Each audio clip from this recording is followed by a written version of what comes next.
All right.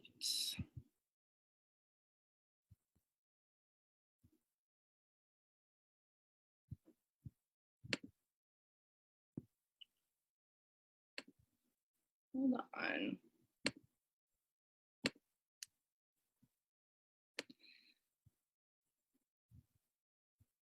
All right, I want to make sure you guys can see the presentation. If you can comment in the chat, yes. You cannot see the presentation. Okay, well, see, good thing I asked. Share screen. Can you see it now? Oh, just kidding. Now you guys should be able to.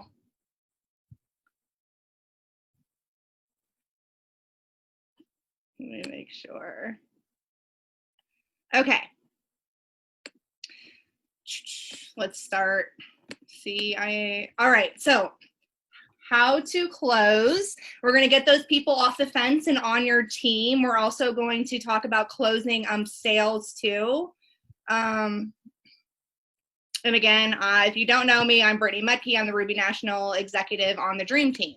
So first, what you're going to learn today, a couple key points is going to be how to overcome the fear of the word no, mindset and language that promotes a yes, and how to overcome the objections through storytelling, which we always talk about. Stories sell more than any statistics and facts do ever, and how to offer solutions when people kind of give you those objections and to connect with the needs that people have. To me, closings kind of become kind of a fun thing. So to give you a little background, I never ever was a rock star. You know, in the beginning, I was not a rock star seller. I was not a rock star recruiter, and I still definitely have my months. I never claimed to be, but it has become basically something kind of fun now because I've seen the rewards. It took me, you know, about several months to enroll my first person. I always say it was my cousin, so I'm not even sure if that counts. And then it eventually became, because what happened is I realized, you know, it was definitely a mindset thing. So when I worked on my mindset, I was able to kind of like tweak how I went into a conversation, whether it was offering the product, which is amazing, or the opportunity, which also is amazing.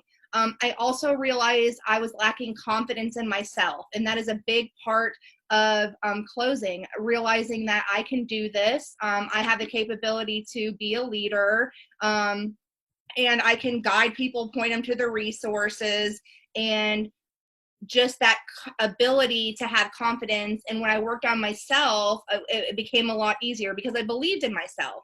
And, you know, and then also making sure whoever I'm speaking to knows I believe in them. Confidence in the opportunity. Right now, for sure, within these last, you know, in March and going into April, we should all feel very confident in this opportunity. It is, you know, I talk about the facts matching the statistics, the sales that we have, the fact that we are still open. We had a record-breaking month. We are having a record-breaking start. And we hadn't even had a launch this month. We are still enrolling. We had record-breaking promotions in March. So the confidence in the opportunity, you know, is there. We just have to tell what's going on. And it was also really important. It got me outside of my shell. I am an introvert by nature. To talking to as many people as possible, having a persistent follow-up, and I had to really focus on, I am not a script person. A lot of people message me and they're like, do you have a good script for this? Do you have a good script for this? Yes, I have like templates, but every single person is different. And realizing that I had to approach people as humans, you know, on serving them and what need they have, really changed that game. Because when you become of service, it does allow you to reach more people, and have that confidence, because we're not doing anything wrong. We're selling a product, we're selling an opportunity, and using that as such and moving forward like that. Overcoming the fear of the word no is a huge part of, getting into that closing. The biggest thing was not being attached to the outcome. So what that means is I am going to ask you and not take it personal if you say you're not ready, because a lot of times no is it just a call for more information, or they're not ready at the time.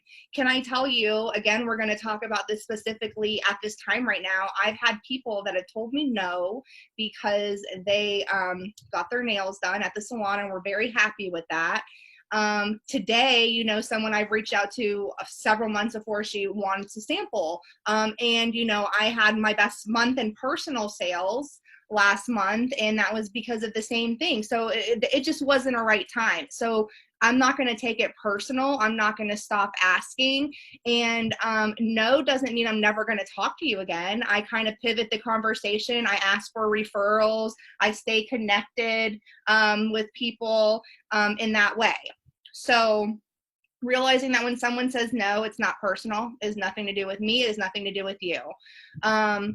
My language when I speak to someone about joining, I am always very confident, and that goes back to being confident in myself, them, and the opportunity. I'm always like, okay, so when you join, I'm not like if, I'm like, when you join, we're going to add you into this page. We're doing something fun right now. It's going to be exciting. We're going to start your launch party, and using that language, having that attitude that they're going to say yes, because they would be crazy not to say no. And that's where that confidence comes from. It's not being pushy. It's like, we believe in this. And when you believe in something, no matter what it is, and think back to other things that you've had confidence and shared with someone, you believe in it, so it was easy. And it's the same with this. When you're here, you've seen what it does or what it has done for you. So of course, like, people are going to join, and I just think of that, and use your own personality. Like, okay, you'll come around eventually, girl. Sure, I'm crazy right now, but just wait. You know what I mean? Like, kind of tweak it to make it your own person, fit your own personality. But also, we're big on, this is the relationship business. This is, the human business. So just treat people like a good person, but also have that confidence that that you're in the right spot and that they're going to come along with you too. A big thing for me, what kind of shifted from me going to, 0 recruits to 3 recruits a month to, months where I've had 11, was my leads list. Having that list of people that I, eventually hope to have on my team was very limited, because I realized I was saying no for a lot of people for them without even offering them the opportunity, without even offering them the to look at it, to look at our join group, to look at what we offer here, because I said no for them. So what that means is, an example is someone, that is too busy, someone that, a girl that owned her own boutique, and I was just like, why would she want to do this? I just didn't have the courage, and I realized that I was saying no for a lot of people. To be a consistent enroller and a consistent closer means you have to be continually adding people to that leads list that you have. And that's just what I call, my list of people that I check in with and that I want, hopefully to have on my personal team to personally sponsor. But when I'm saying no for people in my head, we have this thing, like, I have, a close circle of friends, and I didn't even ask anyone to, hey, do you want to take a look at this? Because, like, I just kind of assumed that they would come to me when, if they wanted to. But here's the other thing on the flip of it, they assume that if I thought they were good at it, I would have brought it up to them. So we're both kind of waiting. So I had to stop telling no for people and just, like, going for it, and it's not like, it's just asking if they are willing to take a look at the opportunity, and those are the words, and see, let's decide together if this is a good fit for you. So that is exactly the word that, let me get you added into our opportunity group, and we can look over things and we decide together if this is a good fit for you, and just going from there. And that is something you can say to anyone that you talk to, because it's giving them an out. And it's not being pressured, and you're also, saying like, we can decide together. And just having that courage. Courage is a big word. It's scary. Because we can be controlled by fear and let fear stop us a lot.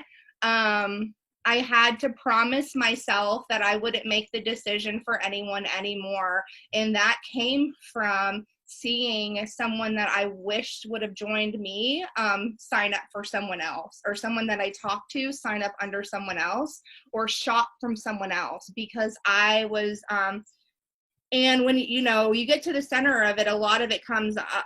I was just kind of selfish and like worried about what people would think if I, or what this person might think. And the thing was that she was looking for something, or she wanted to try. So I just had to make a promise to myself that I would not make the decision for that anyone else anymore. I needed to offer the opportunity to as many people as possible. And like what that looks like for me is making sure, when we are allowed to leave the house, making sure I always have the opportunity brochure with me. I always have these for anyone I meet, making sure I always have the samples. If I'm talking to someone, just making sure they know what I do, and that we can decide together if, this is something for them. And realizing that I'm not going to let my own fear of rejection hinder someone else's opportunity, because that's what it's doing. And that's a mindset thing. I'm letting my own fear of maybe having my feelings hurt or not feeling good hinder, what could be someone's savior. And especially right now, like when people are really, really looking for something, and it just having to get outside of myself. So there's certain mindset and language that promotes a yes in people, and this is kind of where it gets to the closing part of it. The biggest part is a lot of times I always ask, okay, so you've got a chance to look over things. What is holding you back? Because that kind of like makes them think about it. And a lot of times it may be, there's only a few objections, right? But a lot of times it's a confidence thing. I can't do this. I don't have a warm market. And making sure that you let them know that you believe in them and that you will help them along the way. And there's different ways to do that too. Like, that's why I do always say about using the join group, because there is so much power in showing that collaboration as a group effort. People want that. A lot of people have experiences in their life, whether it's MLM or something else, to where people, may have signed them up or had them do something and then left them. And we want to make sure that we don't make sure people know that they don't do that when they sign up, on this team or with this company or with you, that they're going to have that support. And what I do, and this is where it comes from not being scripted, is I just kind of like glance at their profile and I can pull something like, for an example, like, well, you posted a picture of you in that cute shirt and you had 5 people ask you about that shirt.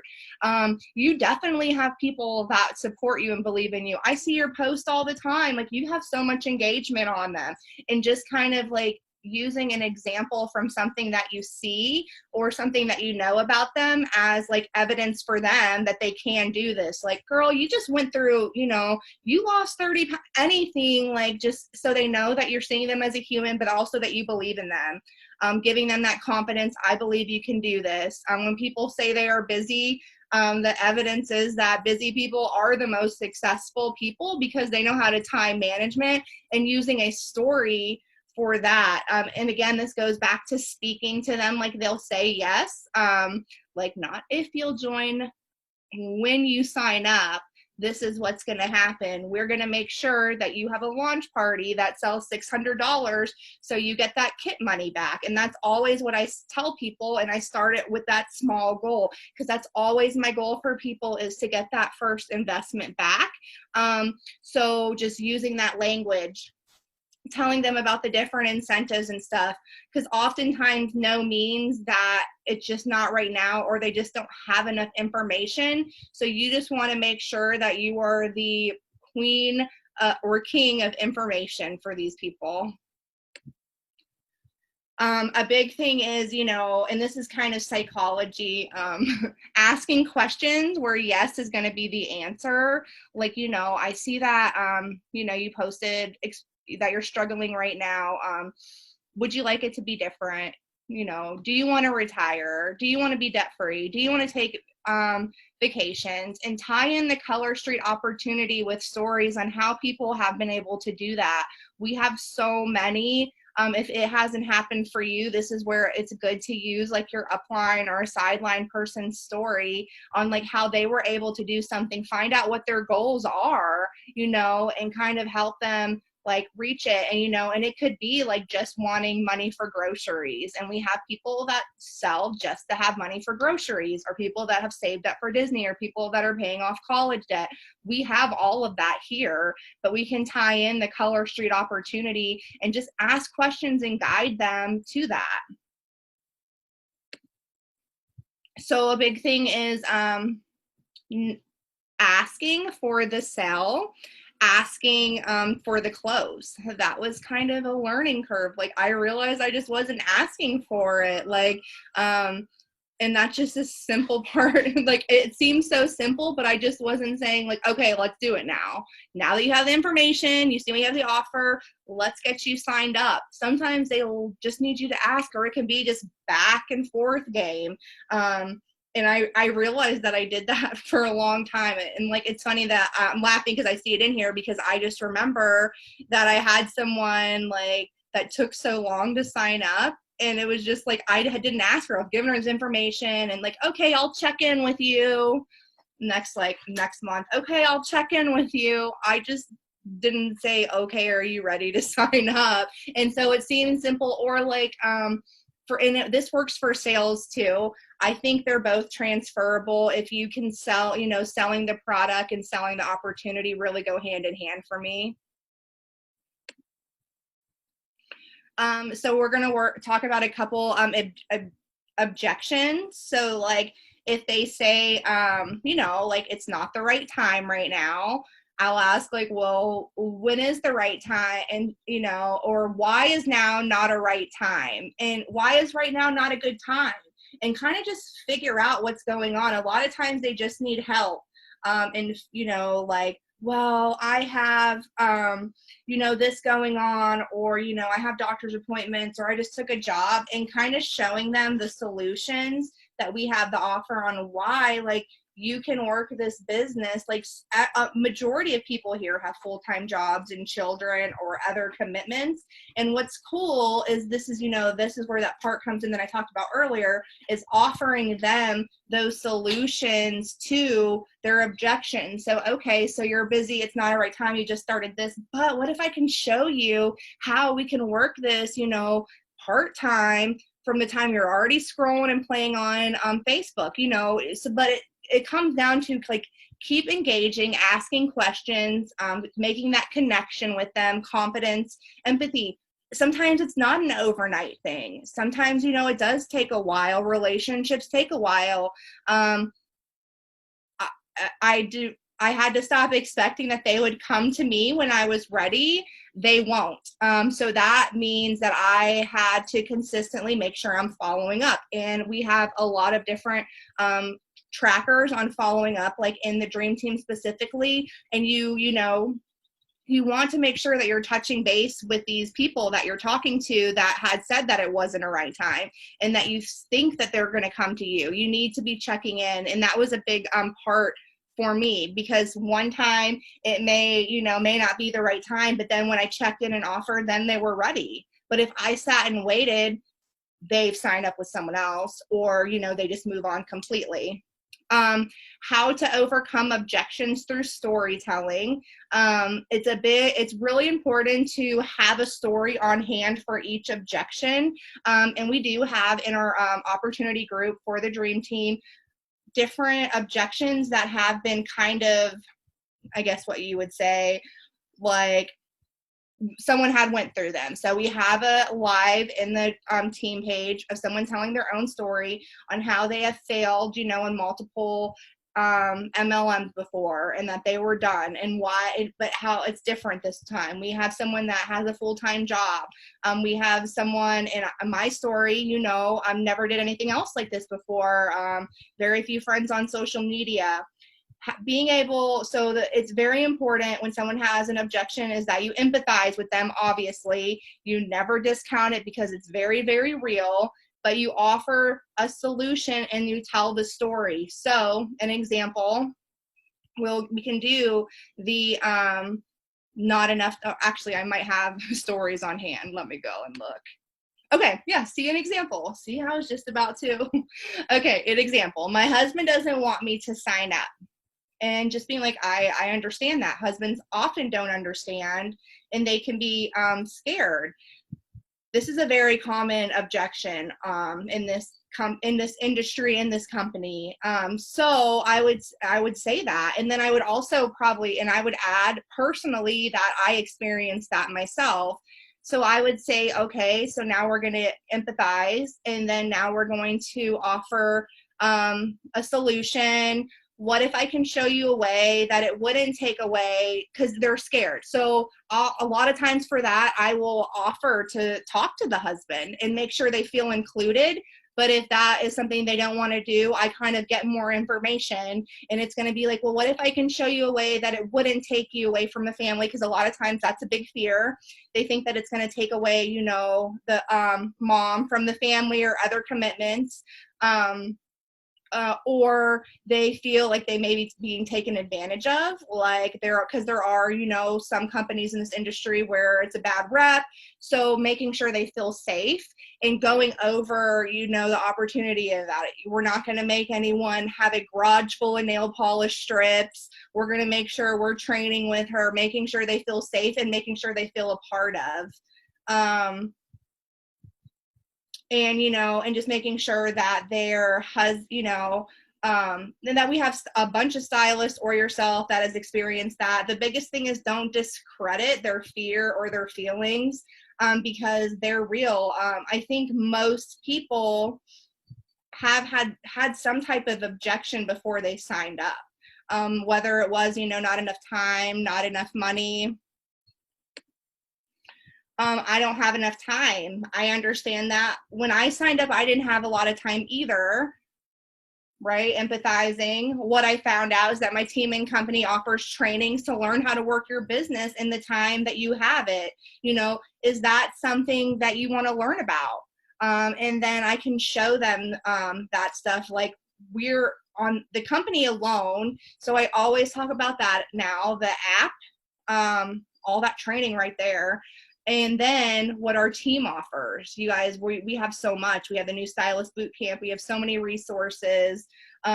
We have so much training here that if someone took the, you know, just the time and follow the steps, that they can make this work. But a big part of it is being consistent. So just making sure you always have the solution to the objection. It's not on here, I don't think. But I want to hit it real quick about, you know, not having enough money. That's a really big one. And a lot of times that's what kind of stops people from moving forward. And here's the thing about when someone says they do not have enough money, that I realized that I was not showing the value that this opportunity has, because the thing is, there's been times in my life where I didn't think I had enough money for something. But then but when there's something that I needed, I came up with it. And I always think of this example, and you may have heard it before, of, I think it was a couple Decembers ago, and not having enough money for rent. That was just what it looked like in my bank account and everything. And it was Christmas. But my option was being homeless with children. So what I did was I was able to find ways to come up with money, and that meant selling old things. I sold my plasma, you know what I mean? Because the rent was so important. And that's, I'm not telling anyone to sell plasma, obviously. That's a little extreme. But for my rent, it was important. So what I had to do is make sure people see the value in the opportunity. And so when they see that, and I can show them that by telling stories and showing them that it's fun and showing them how I can help them make sure they get that investment back. And we do in the opportunity group, again, have 150 ways to make $150. Here's the thing.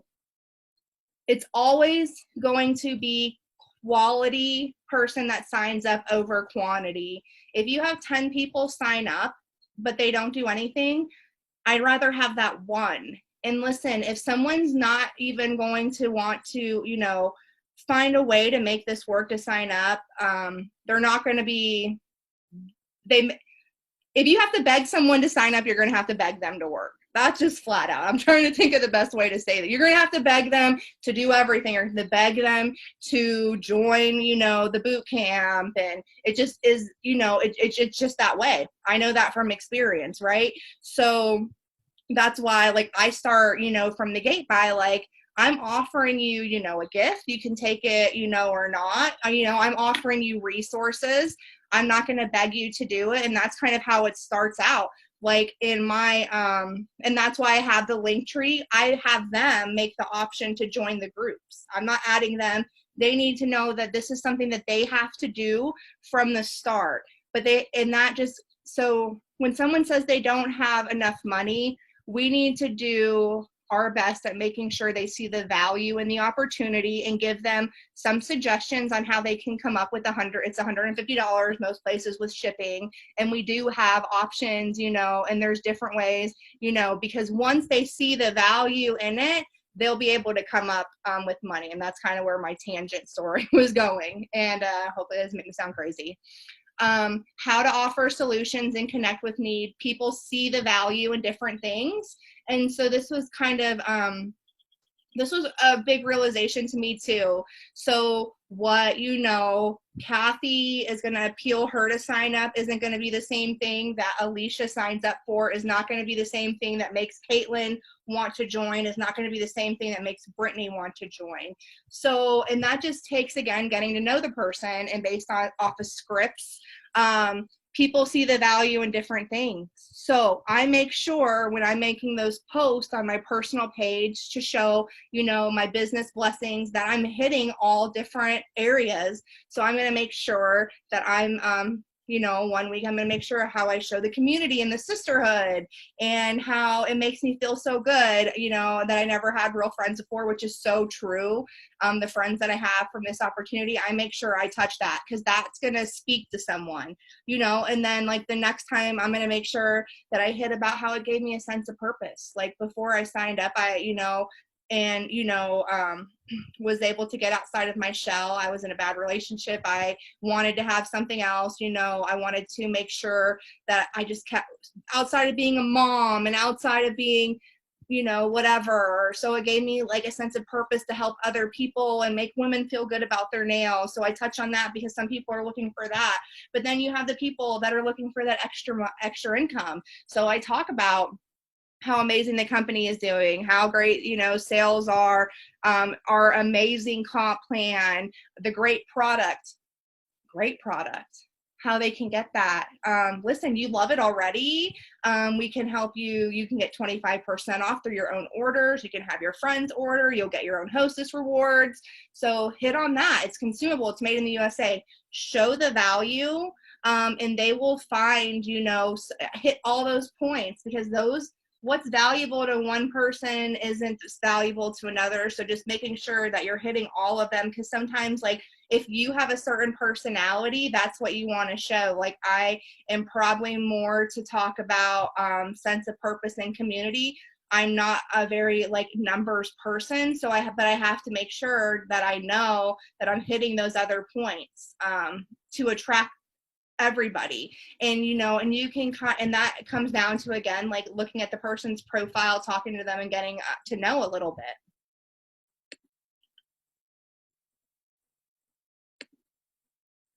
bit. So it's really important, our job as when we're signing someone up or talking to someone is to guide them to a decision. And so that's when you heard my language earlier about like, hey, would you be open to being added to this group, and we can figure out together if this is a right fit for you. If not, it's not a big deal. But, I see that you said that you were looking to make money, or I see that you were struggling finding a job or something like that. I do like to use sense of urgency though, and try to close as quickly. So we are so good at offering incentives all the time from the company. So literally like every single month I can say like this, you want to sign up now, Circle of Excellence. Like let's, the beginning of month, I can reach out to people on my list and say, hey, let's get you signed up now. We can get you $100 cash bonus if we can get you $1,000 in sales and like a good launch party and have you signing up your friends.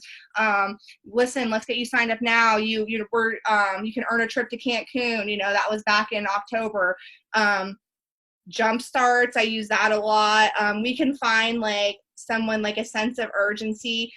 A big thing I always do too is like we get paid on Thursday. So I'm like, listen, like we can get you signed up right now and can start your party and you'll have your first paycheck on Thursday. So a good launch party, you can get this money back, $600 in sales. So something like that, making sure that they get started, they can see that they're going to get paid weekly, like make sure I'm emphasizing that. Start making money today before you even get anything. We can do your launch party tonight. Always, it's the best time to, every time's the best time to join. And we have so many reasons why, sharing the launches, the programs, incentives. So a few of my tips as far as closing, whether it be the product or the opportunity, is being very mindful of sounding scripted. I know everyone is very hungry and for scripts and what do you say? What do you say? For one, if you're posting on your wall, it's going to get you flagged. For two, like people want that authentic connection. So yes, I do have templates that I use. Like I have like social media scripts. Like this is one that I send out to people on my team, but I use those as templates, but I make sure I tweak them to sound so much like me that they would have no idea, but also put them into it. I don't know how many times I've seen like our industry get made fun of because it was a clear copy and paste, or the, hey girl, hey, you know what I mean? Like just be so mindful of that and just make sure you're treating people like the way you want to be treated, like a human, individualizing the approach to each person, and that just takes looking at their page, making sure you're spelling their name right, certain things, to make sure that they know that you're speaking to them. I use voice message a lot. The biggest thing is do not give all the information about the opportunity up front. That was something I used to do. Like as soon as someone would say they want to know more, I would just like word vomit and then my link. And then guess what? I literally had no reason to ever follow up with them again. So like I give them a little bit and then I ask questions, open-ended questions so we can have a dialogue going. I make sure I send inspiration. Mr. Park's video is a great video to inspire people. If you are new, make sure you watch that. But it's something I always like, I send that to people because I think it touches them, his story. Asking questions and being a good listener is a really big tip too. Just being there. And then you can offer solutions to their no and guide them so they say yes. So today you learned, hopefully, how to overcome the fear of no, the mindset and language that promotes a yes, how to overcome objections through storytelling, and how to offer solutions to connect those in need. So, of course, we want you to take some action. So I would say like within a day, think of some objections that people on your list may have, or just things that you hear a lot, and assign a story to the average objection. So whether that be like a teammate or something you can relate to, and make sure that you have a solution for that, that objection, and make sure you have a story of someone that's overcome it. I don't know if this is mindset's 24 hours, but we really need to work on shifting our mindset from the fear of the no to the opportunity and what no means, and no really meaning like a call for more information. I think a lot of that comes down to just realizing, you know, how grateful, for me, a lot of it comes from gratitude from what the opportunity has done. So just being really excited. So I think that, you know, shifting that mindset's really big. And this has been kind of my go-to last month and this month. I'm connecting with those that have said no in the past and opening up conversations to get a yes. And a lot of that is saying like, hey, you know, I respect, you know, that they said no before, but I, you know, with things that are going on, do you know someone that, and that's how I kind of lead, like ask them if they know someone that might be open, because we're, you know, we're really productive, business is booming. Do you know someone that might, you know, want to earn some extra money? And reaching out to people that have said no before, and that might just, and it has for me. I have had enrolled 2 people and they were no's before, and then turned to party hostesses and now are stylists. And it was just like, hey, do you know somebody? Now I know you weren't interested, but do you know someone that, you know, with everything that's going on, may want to earn some extra money? And so I hope some of those tips helped. Let me see if I can get back to Zoom, back to meeting. So I'm gonna unmute. You guys want to like talk or have any questions or anything? Anyone? I'm gonna go ahead and stop the recording.